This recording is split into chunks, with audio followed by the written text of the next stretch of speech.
ಆತ್ಮೀಯ H60 news ಅರ್ಥಾತ್ ತಿ ಸೀತಾರಾಮ್ ನ್ಯೂಸದ ವೀಕ್ಷಕರೇ, ನಾನು ನಿಮ್ಮವ ಎಂ ಆಯುಧ ಮಲ್ಲಪ್ಪ ಜೊತೆ ಅವರು.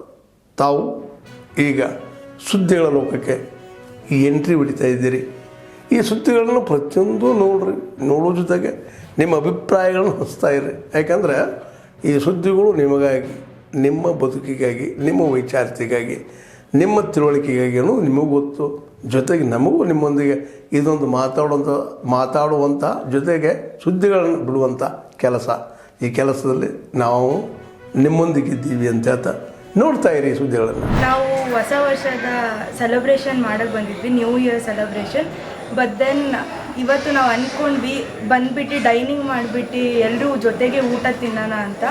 ಇಲ್ಲಿ ಬಂದುಬಿಟ್ಟು ಹೋಟೆಲ್ ಸರ್ವಿಸ್ ಅವರಿಗೆಲ್ಲ ನೋಡಿಬಿಟ್ಟು ನಾವು ಅಂದ್ಕೊಂಡ್ವಿ ಅವ್ರ ಜೊತೆನೂ ಸೆಲೆಬ್ರೇಷನ್ ಮಾಡೋಣ. ಅವರು ನಮ್ಮ ಎಲ್ಲರೂ ಒಂದೇ ಅಂತ, ಅಕ್ಕ ತಂಗಿ ಅಣ್ಣ ತಮ್ಮ ಥರನೇ ಎಲ್ಲರೂ. ಸೊ ಅವ್ರ ಜೊತೆ ನಾವು ಕೇಕ್ ಕಟ್ಟಿಂಗ್ ಎಲ್ಲ ಮಾಡಿಬಿಟ್ಟು ಸೆಲೆಬ್ರೇಷನ್ ಮಾಡ್ತೀವಿ ಇವತ್ತು. It was a good new year. ನನಗೆ ಭಾಳ ಚೆನ್ನಾಗಿ ಅನಿಸ್ತು ಇವತ್ತು. ಡಿಫ್ರೆಂಟ್ ಆಗಿತ್ತು, but then it was good. Happy new year to everyone. ಇಲ್ಲಿ ಜೊತೆ ನಾವು ರೆಗ್ಯುಲರಾಗಿ ಮಾಡ್ತಾನೆ ಬರ್ತಿರ್ತೀವಿ. ಎವ್ರಿ ಇಯರ್ ಫ್ಯಾಮಿಲಿ ಫ್ರೆಂಡ್ಸ್ ಜೊತೆ ಆಚೆ ಹೋಗೋದು, ಸೆಲೆಬ್ರೇಷನ್ ಮಾಡೋದೆಲ್ಲ ಕಾಮನ್ ಇರುತ್ತೆ. ಬಟ್ ದೆನ್ ಆಚೆ ಬಂದುಬಿಟ್ಟು ರೆಸ್ಟೋರೆಂಟಿಗೆ ಬಂದುಬಿಟ್ಟು ಅಲ್ಲಿ ಸ್ಟಾಫ್ಸ್ ಜೊತೆ ಎಲ್ಲ ಸೆಲೆಬ್ರೇಟ್ ಮಾಡೋದು ಒಂಥರ ಡಿಫ್ರೆಂಟ್ ಇರುತ್ತೆ. ಎಲ್ಲರೂ ಒಂದು ಸತಿ ಎಕ್ಸ್ಪೀರಿಯೆನ್ಸ್ ಮಾಡಬೇಕು, ಅವರಿಗೂ ಖುಷಿ ಆಗುತ್ತೆ ಆ ಥರ ಮಾಡಿದ್ರೆ. ಆ್ಯಸ್ ಅವ್ರು 24/7 ವರ್ಕ್ ಮಾಡ್ತಾ ಇರ್ತಾರೆ, ಅವ್ರ ಜೊತೆನೂ ಸೆಲೆಬ್ರೇಟ್ ಮಾಡಿದ್ರೆ ಅವರಿಗೂ ಖುಷಿ ಅನಿಸುತ್ತೆ. ಅಷ್ಟೇ ನಮಗೂ ಖುಷಿ ಅನಿಸುತ್ತೆ. ಅಷ್ಟೇ ನಮ್ಮದು ವಿಶ್ ಇದ್ದಿದ್ದು. ನಿಮ್ಮ ಹೆಸರು? ಪೂರ್ವಿ ಠಾಕೂರ್. ಚರ್ಚೆ ಮಾಡೋದು ಅವಶ್ಯಕತೆ ಇಲ್ಲ. ಸರ್ಕಾರದ ಅನಧಿಕೃತ ಅಂತ ಕೇಳಿದ್ರು, ಆದರೂ ಕೂಡ ಮನೆ ಹಂಚಿಕೆ ಮಾಡೋದು ಮುಂದಾಗ್ತದೆ ಸರಿ ಅಂತ ಬಿಜೆಪಿ ಬೇಡ, ಅದನ್ನು ಈಗ ನ್ಯಾಯಯುತವಾಗಿ ಕೊಡೋಕೆ ಪ್ರಯತ್ನ ಮಾಡ್ತಿದ್ದಾರೆ. ಕೊಡಲಿ, ಇದೇನು ಅವರು ತೆರವುಗೊಳಿಸಿದಾರೆ, ಕೊಡ್ತಾ ಇದ್ದಾರೆ ಅಷ್ಟೇ. ಅದನ್ನು ರಾಜಕೀಯ ಅನುಗುಣದ ಅವಶ್ಯಕತೆ ಇಲ್ಲ ನನ್ನ ಲೆಕ್ಕದಲ್ಲಿ. ಬಳ್ಳಾರಿ ಜಿಲ್ಲೆಯಲ್ಲಿ 10,000 ಬಾಂಗ್ಲಾ ವಲಸಿಗರಿದ್ದಾರೆ ಅಂತ ಶ್ರೀರಾಮುಲು ಹೇಳಿದ್ದಾರೆ. ಇರ್ಬೋದು, ಎಲ್ಲ ಕಡೆ ಇದ್ದಾರೆ. ಈಗ ಎಲ್ಲ ಕಡೆ ತೋಟದಲ್ಲಿ ಮಾಡೋರು ಎಷ್ಟು ತೋಟದಲ್ಲಿ ಕೆಲಸ ಮಾಡ್ತಾರೆ. ಅವರು ವೆಸ್ಟ್ ಬೆಂಗಾಲ್ದಾರ ಅಥವಾ ಬೆಂಗಾಲ್ದಾರ ಐಡೆಂಟಿಫೈ ಮಾಡೋದು ಕೆಲಸ ರಾಜ್ಯ ಸರ್ಕಾರ, ಕೇಂದ್ರ ಸರ್ಕಾರ ಎರಡೂ ಇದೆ, ಮಾಡಬೇಕು. ಈಗ ಹೋಟೆಲ್ನಲ್ಲಿ ಕೆಲಸ ಮಾಡ್ತಾರೆ, ಅವ್ರನ್ನ ಹೆಂಗೆ ಇಲ್ಲಾರಂತ ಗೊತ್ತು ಮಾಡಲಿಕ್ಕೆ ಆಗೋಲ್ಲ. ಸರ್ಕಾರ ಕೆಲಸ ಮಾಡಲಿ, ಯಾರು ಬೇಡ ಅಂದ್ರೆ. ವಲಸಿಗರ ವಿರುದ್ಧ ಕ್ರಮ ಕೈಗೊಳ್ಳಬೇಕು, ಮತಪಟ್ಟಿಯಲ್ಲಿ ಕೂಡ ಸಾಕಷ್ಟು ಫೇಕ್ ಇದೆ ಅಂತ ಅವರು ಆರೋಪ ಮಾಡ್ತಾರೆ. ಅದು ಮಾಡ್ಲಿಕ್ಕೆ ಸಾಕಷ್ಟು ಎಲೆಕ್ಷನ್ ಕಮಿಷನ್ ಅವಕಾಶ ಕೊಟ್ಟಿದ್ದಾರಲ್ಲ, ಯಾರನ್ನು ತೆಗೆದುಹಾಕ್ಬೇಕಾ, ಯಾರನ್ನ ಇಟ್ಕೋಬೇಕಂತ ಹೊಸ ರೂಲ್ಸ್ ಮಾಡಿದೆ. ಅದರಲ್ಲಿ ತೆಗಿಲಿಕ್ಕೆ ಅವಕಾಶ ಇದೆ, ಸೇರಿಸಲಿಕ್ಕೆ ಅವಕಾಶ ಇದೆ, ಎರಡೂ ಇದೆ. Okay, thank you. ಇನ್ನೊಂದು ಸರ್ ಅದೇನು ಅಂಥದ್ದೇನು ಚರ್ಚೆ ಮಾಡೋ ವಿಷಯ ಅಲ್ಲ. ಅದು ಅನಧಿಕೃತ ಇರ್ಬೋದು, ತೆಗೆದಿದ್ದಾರೆ. ಅವ್ರು ಪರ್ಯಾಯ ಮಾಡ್ತು ಅಂತ ಹೇಳಿದ್ದಾರೆ, ಅಲ್ಲಿಗೆ ಮುಗೋದೋದು ವಿಷಯ ಅಲ್ಲ. ಅದು ನಿಮ್ಮ ಯಾವ ರೀತಿ ನಿಮ್ಮ ಅನಿಸಿಕೆ ಏನಂದ್ರೆ ಏನು? ಬಿಜೆಪಿ ಅವರು ನಿಯೋಗ ಹೊರಟಿದ್ದಾರೆ ಸರ್. ಎದಕ್ಕೆ? ಏನಿಲ್ಲ ಅಂದಮೇಲೆ ಅವ್ರು ಯಾಕೆ ಹೊರಟಿದ್ದಾರೆ? ಏನು ಯಾವುದ್ರೆ ಬಿಜೆಪಿ ಅವರು ಅಲ್ಲ, ಅದನ್ನು ಅವ್ರನ್ನೇ ಕೇಳಬೇಕಿಲ್ಲ. ಅದಕ್ಕೆ ಕೊಟ್ಟಾರೆ ಅವ್ರಿಗೆ ಗೊತ್ತು ರೀ, ಅದಕ್ಕೆ ಕೊಂಟಾರೆ. ಈಗ ನಮ್ಮ ಪಾರ್ಟಿ ಇತ್ತು, ಅದು ಅನಧಿಕೃತ ಅಂತ ತೆರವುಗೊಳಿಸಿದ್ದಾರೆ.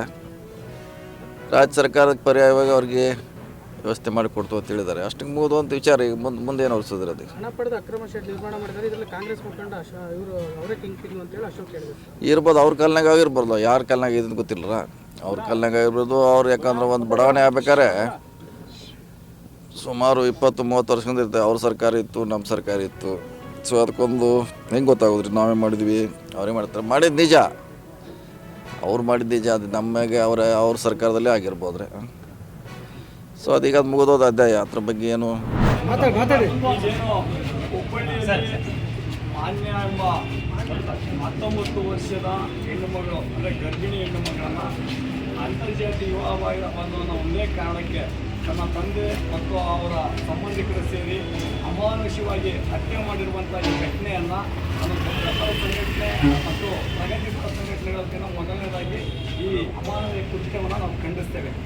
ಈಗ 12ನೇ ಶತಮಾನದಲ್ಲಿ ಈ ಜಾತೀಯತೆಯನ್ನು ತೊಲಗಿಸುವುದಕ್ಕೋಸ್ಕರ ಸಮಾನತೆ ನಡೆಸಬೇಕಂತೇಳಿ ಜಗಜ್ಯೋತಿ ಬಸವಣ್ಣನವರು ಅಂತರ್ಜಾತಿ ವಿವಾಹ ಮಾಡಿಸುವ ಮೂಲಕ ಸಮಾನತೆಗೆ ಒಂದು ತಳಪಾಯವನ್ನು ಹಾಕಿದರು.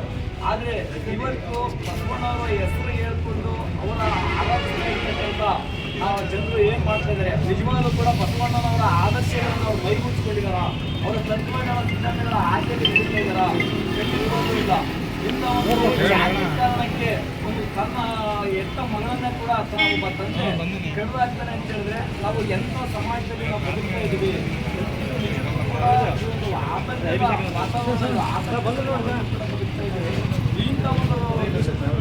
ಇಂಥ ಒಂದು ಅಮಾನವೀಯ ಘಟನೆಯನ್ನು ಕೂಡ ಸಮರ್ಥನೆ ಮಾಡಿಕೊಳ್ಳುವಂಥ ಒಂದು ಉಗ್ರ ಮನಸ್ಥಿತಿಯ ಜನತೆಯನ್ನು ಕೂಡ ನಾವು ಬದುಕಿರ್ತಕ್ಕಂಥ ವಿಷಯಕ್ಕೂ ಕೂಡ ಆತಂಕವನ್ನು ಮೂಡಿಸ್ತಿದೆ.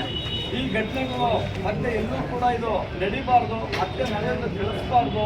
ಈ ಸಮಾಜ ಸಮಾನತೆಯಿಂದ ಬದುಕಬೇಕು. ಜಾತಿ ಅನ್ನೋಂಥದ್ದು ಈ ಮನುಷ್ಯ ಜಾತಿ ಒಂದೇ, ಇಲ್ಲಿ ಇನ್ನೊಂದು ಅನ್ನುವಂಥ 2 ಜಾತಿ ಬಿಟ್ಟರೆ ಇನ್ನು ಯಾವುದೂ ಕೂಡ ಜಾತಿ ಇಲ್ಲ. ಆ ದೇವರು ಕೂಡ ಜಾತಿಯನ್ನು ಮಾಡಿಲ್ಲ. ಈ ಜಾತಿ ಮಾಡಿರ್ತಕ್ಕಂಥದ್ದು ಮನುಷ್ಯರೇ. ಜಾತಿ ಒಂದೊಂದು ಒಂದೊಂದು ಜಾತಿ ಒಂದೊಂದು ನೀತಿಯನ್ನು ಸೃಷ್ಟಿಸಿರುವಂಥದ್ದು ಈ ಮನುಸ್ಮೃತಿ ಆಧಾರದಲ್ಲೇ ಕೂಡ ಇವತ್ತು ಕೂಡ ಈ ಸಮಾಜ ಮೇಲೂ ಕೀಳು ಅನ್ನೋ ತಾರತಮ್ಯ ನಾವು ಬದುಕ್ತಾ ಇದ್ದೀವಿ. ಇದೆಲ್ಲರೂ ಕೂಡ ನಾವು ಬಿಡಬೇಕು. ನಾವೆಲ್ಲರೂ ಕೂಡ ಮನುಷ್ಯರು ಸಮಾನ ಅನ್ನುವಂಥ ಒಂದು ಮಾನವೀಯತೆಯನ್ನು ನಾವೆಲ್ಲರೂ ಕೂಡ ರೂಢಿಸ್ಕೊಳ್ಬೇಕು. ಈಗ ಮನುಷ್ಯತ್ವನೇ ಇಲ್ಲದೆ ಇರ್ತಕ್ಕಂಥ ಈ ಮರ್ಯಾದೆಯನ್ನು ತೆಗೆದುಕೊಂಡು ಏನು ಮಾಡ್ತೀವಿ? ಈಗ ಅವನು ಮರ್ಯಾದೆಗೋಸ್ಕರ ತನ್ನ ಮಗಳನ್ನ ಹತ್ಯೆ ಮಾಡಿದಾನಂತೆ. ಅವನು ಮನುಷ್ಯತ್ವನೇ ಇಲ್ಲ ಅಂದಮೇಲೆ ಈ ಮರ್ಯಾದೆ ತಗೊಂಡು ಏನು ಮಾಡ್ತೀರಿ? ಇನ್ನು ಜೀವನ ಪರ್ಯಂತ ಅವನು ಆಗ್ತಿರಲ್ವಾ? ಹಾಗಾಗಿ ನಮಗೆ ಮರ್ಯಾದೆಗಿಂತ ಮನುಷ್ಯತ್ವ ಮುಖ್ಯ, ಮಾನವೀಯತೆ ಮುಖ್ಯ. ಆ ಮಾನವೀಯತೆ ಮನುಷ್ಯತ್ವವನ್ನು ನಾವೆಲ್ಲರೂ ಕೂಡ ಬದುಕೋಣ. ಜಾತಿಯಲ್ಲೇ ತಾರತಮ್ಯ, ಜಾತಿ ಅಸಮಾನತೆಯನ್ನು ನಾವು ಬದುಕೋಣ ಅಂತೇಳಿ ಅಂತ ಏನು ಈ ಹತ್ಯೆಗೆ ಸಂಬಂಧಪಟ್ಟಂತೆ ಈಗ ಆಲ್ರೆಡಿ 3-4 ಜನರನ್ನ ಬಂಧಿಸಿದ್ದಾರೆ ಅನ್ನುವಂಥ ಮಾಹಿತಿ ಇದೆ. ಇದರಲ್ಲಿ ಇದ್ರ ಹಿಂದೆ ಯಾರ್ಯಾರು ಅವರಿಗೆ ಬೆಂಬಲವನ್ನು ನೀಡಿದ್ದಾರೆ ಅವರನ್ನು ಕೂಡ ಬಂಧಿಸಬೇಕು. ಮತ್ತು ಈ ಕೃತ್ಯದಲ್ಲಿ ಭಾಗಿಯಾಗಿರ್ತಕ್ಕಂಥ ಈ ಆರೋಪಿಗಳೇನಿದ್ದಾರೆ ಅವರಿಗೆ ಆ ಗಲ್ಲಿಗೆ ಇರಿಸಬೇಕು. ಮತ್ತು ಈ ಕುಟುಂಬಸ್ಥರು ಏನಿದ್ದಾರೆ, ಈ ಹೆಣ್ಣುಮಗಳನ್ನ ಮದುವೆ ಆಗಿದ್ದಂಥ ವಿವೇಕಾನಂದ ಅನ್ನುವಂಥ ಆ ಕುಟುಂಬಸ್ಥರಿಗೆ ಕಾನೂನು ಪ್ರಕಾರವಾಗಿ ಸೂಕ್ತ ರಕ್ಷಣೆಯನ್ನು ನೀಡಬೇಕು. ಅದ್ರ ಜೊತೆಗೆ ಏನು ನಮ್ಮ ಸಹೋದರ ಕುಬೇಂದ್ರ ಸ್ವಾಮಿ ಅವರು ಸರ್ಕಾರಕ್ಕೆ ನೇರವಾಗಿ 3 ಬೇಡಿಕೆಗಳನ್ನು ಕೂಡ ಇಟ್ಟಿದ್ದಾರೆ. ಅದು ನಿಜಕ್ಕೂ ಕೂಡ ಪ್ರಸ್ತುತ ಇದು ಹತ್ಯೆಗೆ ಕೂಡ ಬೇಕಾಗಿರ್ತಕ್ಕಂಥದ್ದು. ಇಲ್ಲಿ ಅಂತರ್ಜಾತಿ ಜಾತಿ ಅಸಮಾನತೆ ತಗೋಬೇಕು ಅಂತ ಹೇಳಿದ್ರೆ ಅಂತರ್ಜಾತಿ ವಿವಾಹವಾಗಬೇಕು. ಅದು ಬಸವಣ್ಣವರು ಹಿಂದೆ 12ನೇ ಶತಮಾನದಲ್ಲಿ 800 ವರ್ಷಗಳ ಹಿಂದೆ ಅದನ್ನ ಮಾಡಲಿಕ್ಕೆ ಅದು ಹೊರಟರು. ಆಯ್ತಾ? ಈಗಿನ ಸರ್ಕಾರ ಮತ್ತು ಈಗಿನ ಸಂವಿಧಾನ ಮತ್ತು ಕಾನೂನಲ್ಲೂ ಕೂಡ ಅಂತರ್ಜಾತಿ ವಿವಾಹವನ್ನು ಘೋಷಿಸಲಾಗ್ತಾ ಇದೆ. ಆದರೆ ಅಷ್ಟರ ಮಟ್ಟಿಗೆ ಅದು ಯಶಸ್ವಿ ಆಗಿಲ್ಲ. ಇದು ಕಾನೂನು ಇನ್ನೂ ಕಠಿಣವಾಗಬೇಕು. ಅಂತರ್ಜಾತಿ ವಿವಾಹ ಮಾಡುವಂಥಕ್ಕೆ ಸರ್ಕಾರ ಅವರ ಒಂದು ಭದ್ರತೆಗೆ, ಸಾಮಾಜಿಕ ಭದ್ರತೆ ಮತ್ತು ಆರ್ಥಿಕ ಭದ್ರತೆಗೆ ವಿಶೇಷವಾದಂಥ ಯೋಜನೆಗಳನ್ನು ನೀಡಬೇಕು ಅಂತ ಹೇಳ್ತಾ ಈ ಹತ್ಯೆ ಆರೋಪಿಗಳನ್ನು ಮತ್ತೊಮ್ಮೆ ಗಲ್ಲಿಗೇರಿಸಬೇಕು ಅಂತ ಒತ್ತಾಯಿಸ್ತಾ ನನ್ನ ಮಾತನ್ನು ಮುಗಿಸ್ತೇನೆ. ಜೈ ಭೀಮ್. ಆತ್ಮೀಯರೇ, ಎಲ್ಲ ಸುದ್ದಿಗಳನ್ನು ನೋಡಿದ್ರಲ್ಲ, ಏನು ಅನಿಸ್ತು ನಿಮಗೆ? ಇದರಲ್ಲೇ ನಿಮ್ಗೆ ಲೈಕ್ ಆಗಿರ್ಬೋದು, ಡಿಸ್ಲೈಕು ಆಗಿರ್ಬೋದು, ಕಾಮೆಂಟ್ ಬೇಡಪ್ಪ ಅಂತೂ ಅನಿಸಿರ್ಬೋದು, ಕಾಮೆಂಟ್ ಮಾಡಬೇಕಪ್ಪ ಅನಿಸಿರ್ಬೋದು, ಶೇರ್ ಮಾಡಬಾರ್ದಪ್ಪ ಅನಿಸಿರ್ಬೋದು, ಅದು ಮಾಡಬೇಕು ಅನಿಸಿರ್ಬೋದು. ಏನಾದರೂ ಆಗಲಿ ಶೇರ್ ಮಾಡ್ತಾಯಿರಿ, ಈ ನ್ಯೂಸ್ಗಳನ್ನ ಹಂಚ್ತಾ ಇರಿ, ಜೊತೆಗೆ ಇದಕ್ಕೆ ಸಬ್ಸ್ಕ್ರೈಬ್ ಆಗ್ತಾಯಿರಿ ಅಂತ ಹೇಳ್ತಾ H16 ನ್ಯೂಸ್ ಅರ್ಥಾತ್ ಹೇ ಸೀತಾರಾಮ್, ಇದು ಸತ್ಯದ ಕೈಗನ್ನಡಿ. ವಂದನೆಗಳು.